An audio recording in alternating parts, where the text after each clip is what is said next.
믿는 자들, 믿음의 성도들이 어떤 표적과 또 어떤 삶을 살아야 하는가에 관한 부분들을 마가복음 강의 마지막 날이었거든요. 오늘이 마지막입니다. 그 가운데 마치 예수님의 유언과 같은 말씀이에요.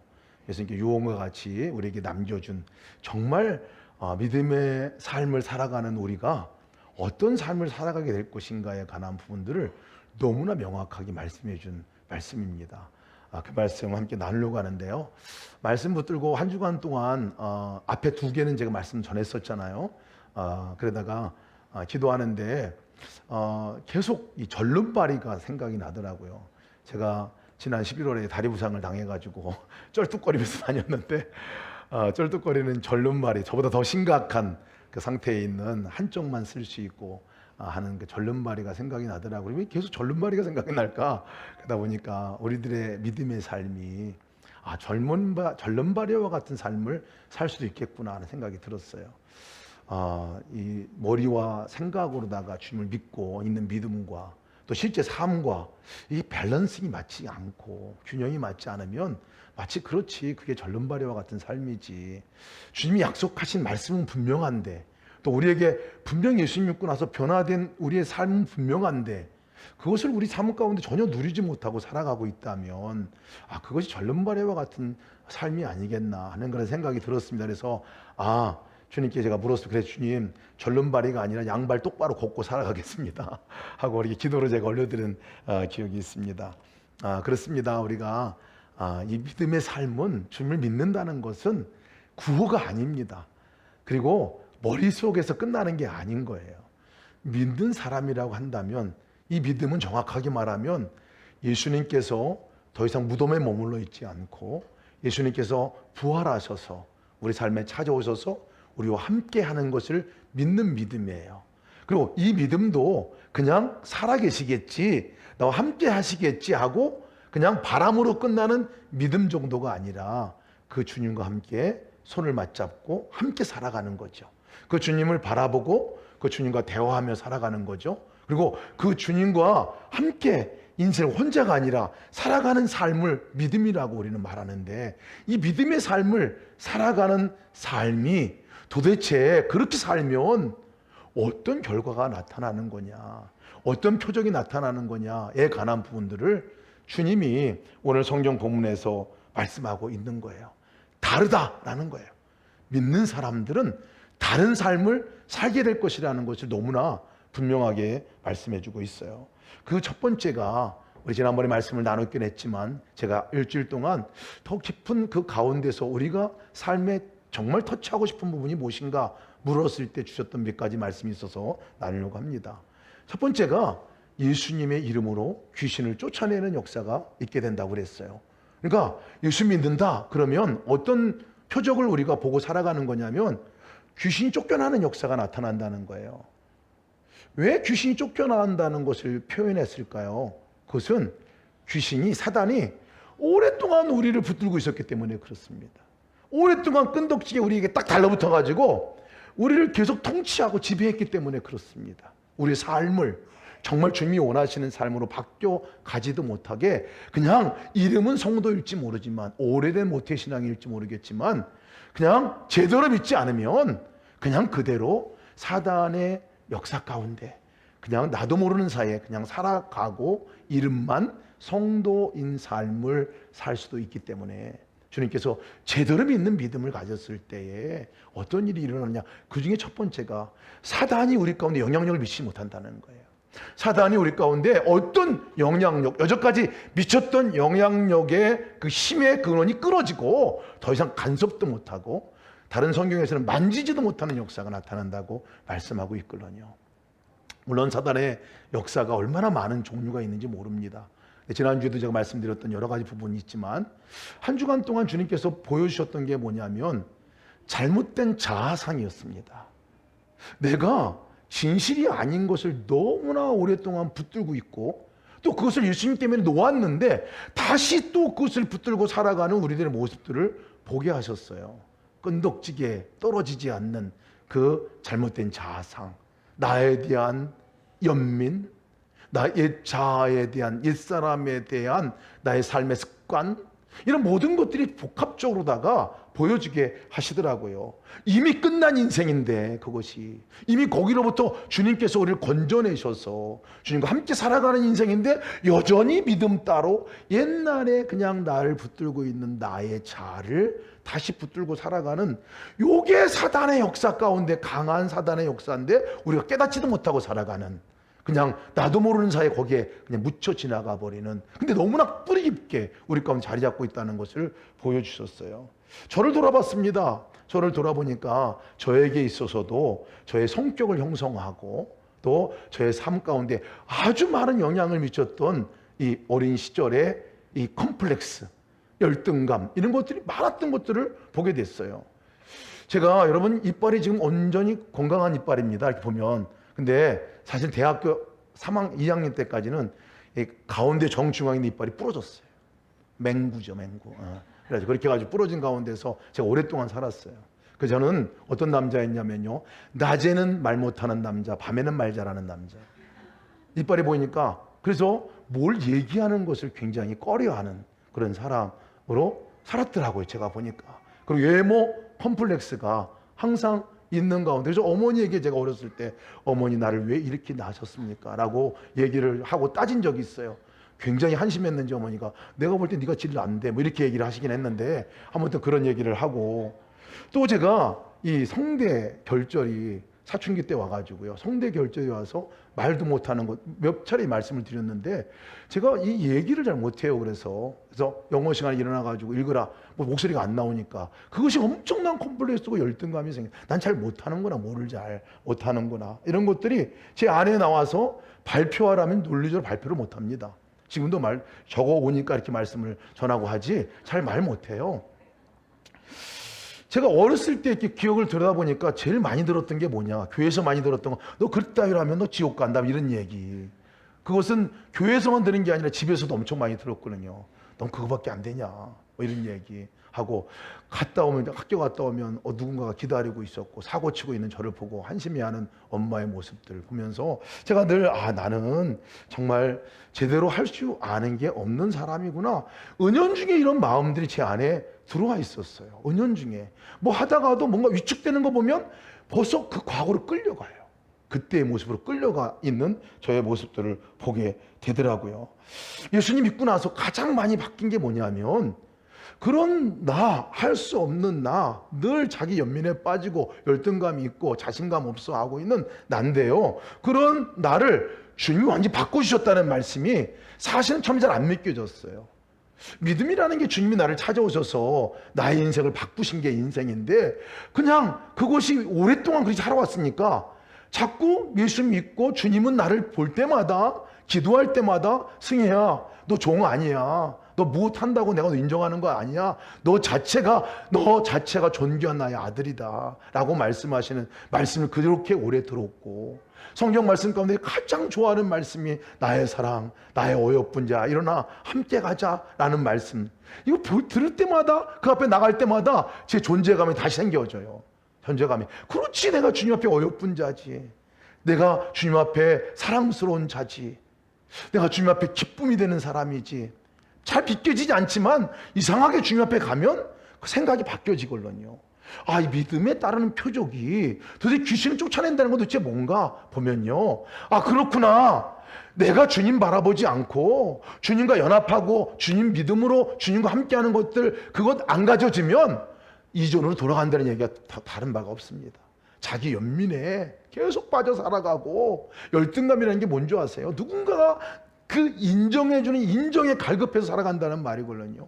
제가 교회 사역하면서 얼마나 인정에 갈급해서 살았는지 몰라요. 다른 성도들이 인정해주기를 바라고, 하나님이 인정해주기를 바라고, 인정해주면 행복하고 인정해주지 않으면 불행하고, 나는 아무 쓸데없는 사람인가 보다, 다시 이런 열등감 또 확 빠지게 되고, 그러다가 또 어느 날 주님 앞에 나가 주님 또 예배 때 은혜 받으면 내가 그게 아니지, 다시 회복하게 되고.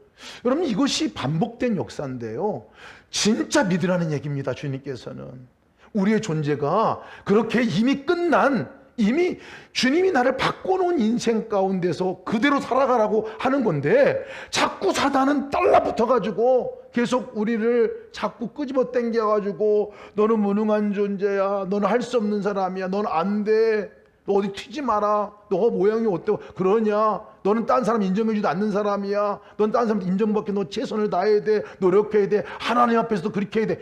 이게 사단이 계속 와가지고 불로 달라붙어 우리를 끄집어 당기는데요, 언제 거기서부터 우리가 이겨나갈 수 있는지 아세요? 믿을 때라는 거예요. 믿을 때, 주님을 믿을 때. 믿음이라는 게 뭐예요? 나 혼자 아니라는 거거든요. 너 혼자 아니야. 너 혼자 살아가는 인생 아니야. 네 안에, 네 마음 안에, 네 인생 안에, 네 존재 자체로 주님이 찾아오셔서 우리가 가장 존귀한 하나님의 아들이요 딸이 돼서 하나님을 아빠, 아버지라 부르는 존재가 됐으니 너 그거 믿으라는 거예요. 그 믿음이 있을 때, 그 주님과 연합할 때, 여러분, 그렇게 우리를 끈질게 끄집어 당기는 사단의 그 역사로부터 이겨나갈 수 있다는 거예요. 사단이 우리를 손대지도 못하는 역사가 나타나게 되겠다 하고 말씀하는 겁니다. 여러분, 정말 믿는 자라, 믿는다는 것이 얼마나 소중한지 몰라요. 믿는다고 하면서도 이전의 삶같이 똑같이 살고 있다면 빨리 점검해 봐야 됩니다. 내가 진짜 예수를 믿고 있는 건지, 진짜 내가 예수를 믿고 있는 건지. 안 믿는 거예요. 믿으면 그렇게 되지 않습니다. 온전한 믿음을 회복하는 여러분 되시길 축복합니다. 믿는 자에겐 그런 표적이 따른다고 말씀하고 있잖아요. 참 무섭습니다. 인정에 갈급한 이곳은 무섭습니다. 끝없이 올라오는 이곳은 나의 인생을 갉아먹습니다. 그 사단 앞에 붙들리게 만듭니다. 그것으로부터 벗어날 수 있는 이 길은 믿음으로 선포하고 나가는 거예요. 나를 가장 존귀하게 여기는 하나님이 계신데 다른 사람들이 어떻게 여기든 이 땅에서 하나님이, 이 땅을 창조하신 하나님이 나를 보배롭고 존귀한 존재라고 불러주시고, 부를 때마다 여러분 제가 사랑스러워요. 제가 어여뻐 보여요? 은혜예요, 은혜. 정말 하나님의 눈이 아니면 어떻게 이렇게 바라볼 수 있겠어요? 제가 저를 아는데. 근데 그렇게 주님 앞에 나가면 그 음성이 들리잖아요. 그리고 주님과 함께 계시지. 그 은혜가 느껴지고 깨달아지는 거, 이게 믿음입니다. 여러분, 그 믿음으로 승리하시길 축복합니다. 교회는 이런 역사가 일어나는 거예요. 그래서 교회에 오면 여러분 생각 가운데서 달라붙어 있던 사단의 역사가 떠나가고, 우리 삶 가운데 우리를 통치하고 지배했던 사단의 역사가 떠나가는 역사가 나타나는 거예요. 성도는 교회입니다. 그러니까 성도는 교회에서만이 아니라 삶 가운데서 이어지는 삶 속에서 이 사단이 만지지도 못하게 되는 역사가 나타나게 될 줄 믿습니다. 두 번째 우리가 표적을 얘기했었죠. 세방언입니다. 세방언. 그러니까 예수님을 믿는다 하는 것은 어떤 의미냐면 새로운 말을 하고 살아가는 사람들이라는 거예요. 말이 바뀌어진 사람들이에요. 말이 바뀌어진 사람들. 여러분, 예수님 믿는 것과 여러분 우리의 말하는 것과 다르지 않습니다. 예수님이 나의 삶 가운데 함께 계신 것과 내가 말하는 것과 다르지 않아요. 예수님이 함께 계신데 그냥 이날에 했던 이야기, 내가 하고 싶은 이야기, 성질대로 나오는 이야기, 이런 이야기가 아니라 내 안에 거하시는 그분이 하고 싶은 이야기를 내 입에서 하며 살게 된다는 거예요. 믿음이 있는 사람에게는. 근데 이 말은 언제 할 수 있는 말이냐면요, 주님이 계신 것을 바라보고 주님이 계신 것이 믿어지고, 내 안에 주님이 계시지? 요것만 깨달아도요, 내 입의 말이 달라집니다. 믿음의 표적이죠. 능력이죠. 새로운 말이 나간다는 말이죠. 사랑하는 말, 다른 사람을 칭찬하는 말, 격려하는 말. 사실 이것은 뭔가 힘을 한번 줘야 나오는 말이거든요. 힘을 안 주면 그냥 나오는 말은 주로 그냥 있는 대로 평가하는 거예요. 욕을 막 하고, 어떤 때는 비난도 하고, 그냥 내가 승리대 말하고 싶은 대로 말하고, 막 퍼붓고, 이런 말은 힘 안 들이고도 나와요. 그냥 나와요. 그냥 나와. 근데 내 안에 거하시는 주님을 바라볼 때 한 번의 포지의 시간만 가져도요, 내 안에 나오는 말이 다릅니다. 남편에게 하는 말, 아내에게 하는 말, 자녀들에게 하는 말 달라져요. 달라져. 격려와 칭찬의 말이 내가 평상시에 안 하던 말도 튀어나온다니까요. 말이 나온다니까요. 제가 이 세상을 살아가면서 가장 위대한 이 방언, 하나님의 방언을 들은 것이 저희 어머니로부터 들었어요. 이전에도 말씀드렸는데요, 어머니가 예언도 하시고 방언도 하시고 통변도 하시고 영서도 쓰시고 치유의 은사, 각종 은사라는 은사를 다 받으신 분이에요. 근데 제가 그 어머니의 삶은 저와 아무 상관이 없었어요. 어머니가 하는 말은 저와 아무 상관없었어요. 어머니는 여전히 저에게 나무라고, 여전히 너 그따위 하면 안 된다, 그렇게 하면 지옥 간다, 뭐 이런 얘기를 하셨고, 이렇게 살았어요. 욕도 많이 먹었어요, 어머니한테. 근데 어머니가 어느 날 저를 부르시더니 승희야, 내가 너를 사랑한다 라는 말을 하시더라고요. 어머니 인생 가운데서 그때 아마 처음 하신 말씀일 수도 있어요. 해보시지를 않으신 거예요. 하나님께서 물었더니 주님께서 너 승희 사랑한다고, 너 아들 사랑한다고 말해라. 그리고 와가지고 그 얘기를 하신 거예요. 제가 그 어떤 말보다도 그 말이 저의 삶을 그냥 엄청난 힘을 주고, 그렇지, 엄마가 나 사랑하지. 알았죠. 그 전에 왜 몰랐겠습니까? 근데 그것이 하나님이 나한테 하는 말씀으로 그게 들리더라고요. 아, 그렇지. 어머니를 통해서 하나님이 말씀하신 거구나. 나를 사랑하시는 거구나. 선교지 나가기 얼마 전에 주셨던 말씀이었거든요. 놀라운 얘기예요. 여러분, 하나님이 하시는 그 말씀을 내 입을 통해서 말해지게 되면요, 어떤 역사가 나타나냐면 구원의 역사가 나타나는 거예요. 살리는 역사가 나타납니다. 힘을 주는 역사가 나타납니다. 그 사람의 인생을 바꾸는 역사가 나타나게 됩니다. 그것이 계층과 사람 구분하지 않습니다. 제가 우리 아들에게 들었던 위대한 방언이 뭔지 아십니까? 우리 아들이 아빠, 나 아빠 같은 사람 되고 싶어. 이 얘기를 제가 들어보니까 여러 번 한 줄 알았어요. 한 수십 번 한 줄 알았더니 한 번 한 것 같아요. 딱 한 번. 한 번 같아요.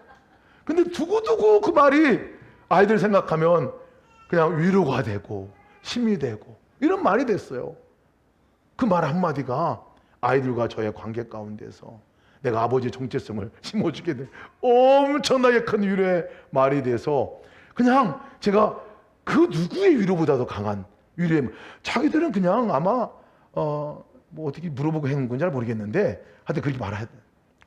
제 아내에게 들었던 위대한 방언이 또 있습니다. 당신 목소리 좋아. 이게 그래서 제가 이 찬양 콤플렉스가 있다 그랬잖아요. 찬양 콤플렉스. 찬양 부르는 게 뭐 박자도 안 맞지. 박치고 형제가 박자도 안 맞지. 목소리도 어둡게 하지. 그래서 찬양을 잘 안 불렀어요. 예전에 안 불렀어요. 특별한 일이 있으면 안 불렀어요. 저희 아내가 저를 보더니 당신 목소리가 굵직하고 허스키하고 좋다는 거예요. 죽어라 불렀어요. 지금까지. 찬양 부를 틈만 되면 제가 부르려고 했는데 껴주질 않아. 그래서 얼마나 큰 이게 방언인지 몰라요, 여러분. 주님이 하시는 말은, 주님이 나를 통해서 하시는 말은 살아있는 능력 있는 말이거든요. 근데 여러분, 이 초대교회 방언, 여기서 말하는 새 방언을 말하는 역사는 더 정확하게 말하면 어떤 말이냐면요, 그 당시에 이 마가다락방에 성령을 받는 이 충만한 이 성도들이 처음으로 일어났던 현상이 뭐냐면 새 방언을 말하는 역사가 있어요. 방언을 말하는 거예요. 이분들이 이스라엘 사람인데 이스라엘 말이 아닌 다른 나라 말로 얘기를 해요. 근데 왜 다른 나라 말로 얘기하냐면 다른 나라 사람들이 있었기 때문에 거기에. 그리고 다른 나라 사람들에게 말하는 내용은 다 공통점이에요. 동일한 말씀이었어요. 다른 나라 메대인, 뭐 바사인, 저 멀리서 이디오피아인 온 사람들 그 말로다가 막 말하는데 그 내용은 같았어요. 내용이 뭔지 아세요? 그 방언의 내용은 무슨 내용이냐면 예수님께서 십자가에 못 박혀 돌아가셨습니다. 당신을 위해서 죽으셨습니다. 당신 죄의 값을 십자가에서 지불하셨습니다. 그분께서는 십자가에 돌아가셨을 뿐만 아니라 무덤에 묻히시고 3일 만에 다시 살아나셨습니다. 살아나시고 살아나신 그분이 지금 이 자리에 당신을 찾아오셨습니다. 하나님은 사랑이십니다. 당신을 만나십니다. 이 얘기예요. 이게 복음의 내용이거든요. 이것이 자기들이 경험하고 하나님 주셨던 마음이고, 다른 나라 언어로 달라가 얘기했던 그 방언의 내용은 동일한 기쁨의 소식이었습니다. 이것이 굿뉴스잖아요. 복음이에요. 내용이에요. 이것을 방언이라고 말합니다. 초대교회의 첫 새 방언은 이런 방언이 말씀이었어요. 그러니 여러분, 주님께서 우리 가운데 오셔서 하고 싶은 말이 도대체 뭘까요? 다른 말은 격려의 말, 칭찬의 말, 위로의 말, 감사의 말, 힘을 주는 말도 있겠지만 기쁜 소식, 이 복음의 소식, 이걸 우리들의 입술에 두셔서 다른 사람들에게 그것을 전하고 싶어 하는 거예요. 주님을 믿다가 멀리 떠나 있는 사람들 같은 경우는 다시 돌아와. 주님이 당신을 돌아가셨잖아. 당신과 함께 하기를 원하셔. 혼자 사는 인생 아니야. 주님과 함께 살아. 주님이 당신을 찾고 있어. 이 이야기를 우리가 나 그 주님 만나고 지금 살아가고 기뻐하고 있어. 이거 전하라는 거예요. 이것이 새방언의 역사라는 사실을 믿으시길 바랍니다. 우리 안에 주님의 말씀을 주시는 거예요. 성경 말씀도 마찬가지예요. 때로는 여러분 기도하다가 다른 사람을 위해서 여러분 말씀이 생각나가지고 말씀을 전한 적이 있나요? 이게 새방언이에요. 저도 아침에 앉아서 기도할 때 주님 우리 성도 그분을 위해서 어떤 말씀을 주실까요? 기도할 때 말씀 달라고 기도하고 말씀을 적어가지고 보내드리기를 하거든요. 근데 저만 보내는 게 아니라 저도 그런 말씀을 자주 받아요. 성도들이 보내주셔서 받아요. 너무 감사하게. 내 영혼아 내가 어찌하여 낙심하며 어찌하여 내 속에 불알아요 하는고 너는 하나님께 소망을 두라. 그가 나타나 도우심으로 말미암아 내가 여전히 찬송하리로다. 시편 42편 5절 말씀을 봤습니다. 그분에게 있어서도 새방언의 말씀이죠. 그대로 주님이 주셨던 말씀을 그 사람을 기억할 때 보니까 이 말씀 이 사람한테 주면 좋겠다. 하나님 주신 말씀 같다. 전해줬을 때 이 말씀을 들었던 저의 마음은요, 그렇지, 내가 낙심할 이유가 없지. 지금 내가 절망할 이유가 없지. 불안할 이유가 없지. 왜? 너는 하나님께 소망을 두라. 그분이 소망이고 그분이 함께 계시고 그가 나타나 도우심으로 말미암아 여전히 찬송하려 하다. 함께 계셔서 그분이 인도하실 거잖아. 주님이 인도하실 거니까 너 걱정하지 마. 이 말씀을 받을 때요, 하나님 말씀을 대신 받는 거예요. 그분을 통해서. 여러분 새방언은 다른 게 아니에요. 우리에게 이미 주셨던 말씀들이에요. 성경을 펼쳐보면 주님이 우리에게 주시는 숱한 말씀들이 있어요. 그 말씀을 내 안에 다른 사람을 놓고 기도할 때 이 말씀을 사람에게 전해줘봐요. 그냥 말씀을 그냥 전송만 해줘도요, 그 말씀이 주시는 능력이 있고 내가 말로 SNS로 다른 걸 전달하더라도 놀라운 역사가 있게 되는 은혜가 있습니다. 새방언을 말하는 여러분 되시기를 축복합니다. 성도들은 다른 말을 하며 살아가는 사람들이에요. 그래서 성도들은 다른 말을 하며 살아가는 사람들. 세 번째가 근데 조금 이해가 잘 안 되는 부분입니다. 뱀을 집으며 독사의 독을 마실지라도 해를 받지 않는다. 이걸 잘못 오해해가지고요, 한 종파, 미국에 있는 한 종파는 진짜 믿음 있는 사람은 뱀 집어 독사도 마셔보자 이래가지고 집단으로다가 사망사고가 일어났던 일이 있었습니다. 대에서 특별돼가지고 일어났던 일이에요. 정신 나간 사람들이에요. 말씀을 제대로 이해를 못한 거죠. 이 말씀은 뱀 집으라는 얘기 아니에요. 독사의 독 마시라는 얘기가 아니라 뱀을 집은다 하더라도, 뱀에게 물린다 하더라도 그 가운데서 해를 받지 않게 될 것이다 라는 컨텍스트, 이 배경은 뭐냐면요, 사실은 전도자들에게 주는 말씀이었거든요. 그 당시에 복음을 전하러 나가는 사람들, 그 이스라엘 땅이 광야잖아요. 뱀과 전갈, 독사 얼마나 많은지 몰라요. 그런 복음을 전거하러 기쁜 소식을 전하며 나가는 그 복음 전도자들이 가다가 뱀에게 물리기도 하고 전갈에 물리기도 하고, 그러나 걱정하지 말라는 거예요. 그것이 당신을 죽이지 않는다는 거예요. 그 독으로부터 주님께서 해독하게 하시고 건전해 주시고 보호해 주신다고 말씀하고 있는 거예요. 뱀의 독이 있고 독사의 독과 같은 그 가장 위험한 상황이라 할지라도 당신 혼자 있는 거 아니니까, 하나님께서 함께하는 곳이니까 그 하나님과 함께할 때 주님께서 그 위험한 상황으로부터 벗어나게 하시고 건전해 주시고 구원해 주셔서 하나님 친히 그 복음을 전하게 하신다는 이 말씀이거든요. 사실은 이 원뜻은 그렇습니다. 그렇기 때문에 여러분 뱀 잡으러 다니면 안 됩니다. 독사의 독 찾으러 다니면 안 돼요. 근데 성경에서는 봅니까, 뱀에게 안 물린다는 얘기는 안 했어요. 뱀에게 물릴지라도 그럴 수 있습니다. 우리가 믿음의 삶을 살면서 뱀에 물리는 것과 치명적인 어려움을 겪을 수도 있습니다. 복음을 증거하다가도 예기치 않은 어려움을 겪을 수도 있습니다. 그러나 그것이 우리 삶 가운데 우리를 잡아당겨서 그것으로 인해서 중지하거나 그렇게 하는 인생이 되지 않겠다 말씀하시는 거예요. 왜? 주님이 거기서 함께 하시고 그 일을 주님께서 하시기 때문에 그렇습니다. 치명적인 독 가운데 생각해 보니까요, 복음을 증거하는 증거 가운데서 치명적인 독이 있지만 더 심각한 독은요, 죄의 독입니다. 죽음에 이르는 죄의 독입니다.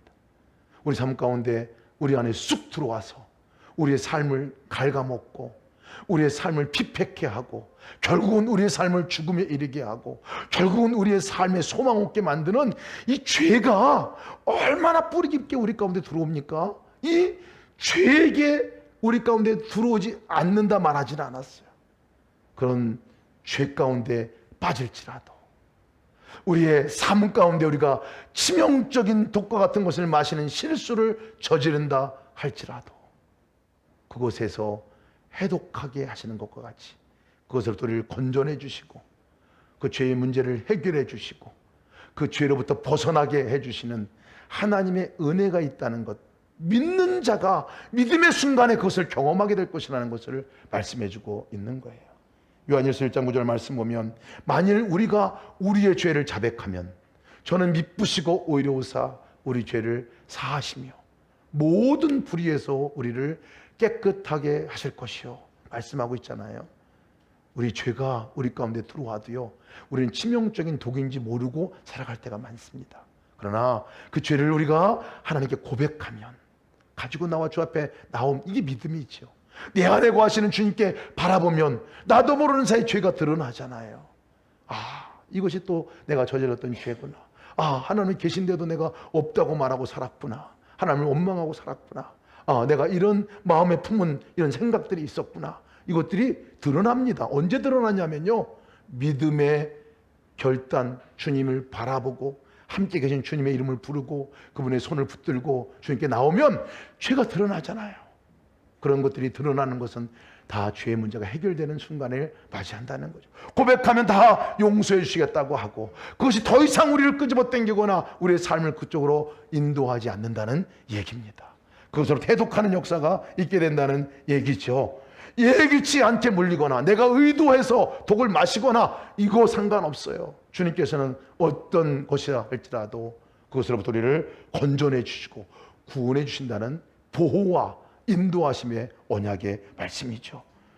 그것뿐이겠습니까? 치명적으로 우리 삶 가운데 오는 내가 감당해낼 수 없는, 여러분 뱀에 물린 사람을 제가 봤는데요, 저는 시골에 목회하면서 뱀 물린 사람 여러 병원에 실어 나른 적이 있습니다. 가다가 한 20분 정도 되는 거리인데요, 뱀에 물린 사람이 가다가 거의 기절해요. 뱀의 독이 퍼지면 나중에 치료받고 온 거면 구멍이 이딴만한 구멍이 넓적다리 뚫려 멀리는 자리에 있고, 그리고 살아나니까 다행이죠. 살아난 게 다행이죠. 치명적입니다. 해독하지 않으면 죽습니다. 해독하지 않으면 죽어요. 우리도 삶 가운데 이런 것을 경험하게 된다는 거예요. 우리 삶 가운데 육체적으로 다 때로는 그런 경험들을 할 수도 있고요, 때로는 우리가 경제적인 문제 가운데서 경험할 수도 있고요, 때로는 관계 문제 가운데서도 경험할 수 있습니다. 마치 독이 우리 가운데 번져가는 것 같이 내가 도무지 이 문제를 해결할 수 없는 그 상황에 직면할 때가 얼마나 많습니까? 여러분, 그 상황 가운데 내비둬 두면 죽는 거예요. 내비둬 두면 그냥 마비되는 거예요. 근데 그런 가운데 주님께서 말씀하신 것은 믿는 자들은 뱀을 집으며 독사의 독을 마실지라도 해를 받지 않겠다는 말씀은 그 상황으로부터 주님이 건져내 주시겠다고 하시는 말씀이죠. 주님이 이끌어 주시겠다고 하시는 말씀이죠. 인생 혼자 살아가는 인생이 아니라, 내 힘으로 살아가는 인생이 아니라 하나님이 붙들어 주신 인생, 살아가는 인생을 사는 것이 믿는 자의 특권이라는 것을 말씀해 주고 있는 겁니다. 구원자시죠. 건져내 주시는 자이시죠. 그분과 함께 살아가는 삶이 성도의 삶입니다. 그 삶을 누리시기를 축복합니다. 네 번째가 놀라운 축복의 말씀입니다. 네 번째, 저는 이 말씀을 읽을 때 병든 사람 고쳐주는 거구나, 병들면 고쳐주신다고 하는 거구나, 이 정도로 생각을 했어요. 근데 정확하게 말씀을 읽어보면요, 믿는 사람, 적어도 주님이 나와 함께 계시고 그 주님과 함께 살아가고 어디 가든지 주님과 함께 걸어가는 사람, 그 주님을 의식하고 살아가는 사람, 주님과 대화하며 살아가는 사람, 주님의 손 붙들고 살아가는 사람, 이 믿음의 삶을 구체적으로 살아가는 사람에게는 병든 자에게 손을 얹을 때 낫는 역사가 나타나게 되겠다고 말씀하고 있어요. 무슨 말이니까요, 여러분? 병든 게 나을 거야 이 얘기 하신 게 아니고, 그건 벌써 앞에 다 한 거예요. 너가 병든 사람이 있어, 그 사람에게 찾아가서 그 사람에게 손을 얹어, 그리고 믿음으로 기도해, 나와 함께 기도해. 그러면 그 사람이 병들어 있는 육신의 상황, 병들어 있는 정신의 상황, 병들어 있는 영혼의 상황, 병들어 있는 그 삶의 상황으로부터 치료가 될 거야 라는 말씀입니다. 이해가 되십니까? 치유자라는 말입니다. 성도는 주님과 함께 있는 자리가 치유자라는 얘기예요. 우리 자녀들이 병 들어 있으면요, 엄마 아빠가 손 얹고 기도하고, 엄마 아빠가 사랑의 터치로 그들 위에 손을 얹어주고 그들 마음을 만져주고 들어주고 함께 할 때에, 그 터치가 임할 때에 그 아이들이 주님의 이름으로 터치하는 그 터치가 치유 역사를 일으켜 주겠다고 말씀하고 있는 거예요. 남편과 아내 가운데서 여러분, 어떤 치유 역사가 언제 일어납니까? 내가 손을 얹을 때. 손을 얹는다는 것이 손을 얹는 이것만 얘기하는 게 아니에요. 손을 얹는다는 것은요, 그 상황, 병들어 있는 상황, 마음의 상황이건 육신의 상황이건 정신의 상황이건 그 상황 가운데서 내가 주님의 이름으로 그 자리에 서 있는 걸 말하거든요. 그 주님께 무슨 말을 할까요? 물어보고, 주님 내가 이 사람을 위해서 무엇을 할까요? 물어볼 때 주님께서 말할 것도 생각나게 하시고 행동할 행동도 생각나게 하시는 것, 이것이 병든 자에게 손을 얹는 행위라는 것을 여러분 믿음으로 취해야 합니다. 육신의 그냥 질병만 생각해요. 그렇지 않습니다. 여러분, 제가 육신의 질병 드는 분들을 위해서 기도할 때 병이 낫기도 하지만 더 놀라운 은혜는 뭐냐면요, 그분들의 마음의 병, 그 육신의 질병으로 온 더 심각한 마음과 영혼의 질병이 치료되는 것들을 경험하게 됩니다. 조그만 병이 와도요, 얼마나 두려워하고 얼마나 무서워하고 얼마나 그 가운데 빠져 있는지 몰라요.